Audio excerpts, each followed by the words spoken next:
অভিনেতা সুপারস্টার সাকিব খানের একটি পোস্টে যেন পুরো ফেসবুকে ঝড় উঠে গেছে।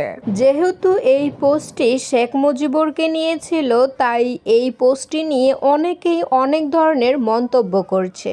অনেকেই বলছে সাকিব খান এই ধরনের কাজ এই সময় কিভাবে করলো। অনেকেই বলছে আসলেই কি ভিতরে ভিতরে সাকিব খান রাজনীতি করত। অনেকেই বলছে সাকিব খানকে তো কখনো প্রকাশ্যে রাজনীতি করতে দেখা যায়নি, সে হঠাৎ করে এমন একটি পোস্ট কেন করলো। আসলেই কি সাকিব খান এমন একটি পোস্ট করেছে, নাকি সাকিব খানের সাথে অন্য কেউ ষড়যন্ত্র করছে। তবে এই পোস্টের পর এত আলোচনা সমালোচনা হওয়ার পরও এখন পর্যন্ত এই বিষয় নিয়ে মুখ খুলেননি সুপারস্টার সাকিব খান। বর্তমানে সুপারস্টার সাকিব খানের সময় কিন্তু ভীষণ খারাপ যাচ্ছে। অনেকেই বলছে এমন বুদ্ধিমান একজন অভিনেতা এরকম একটি বকার মতো কাজ কিভাবে করতে পারলো।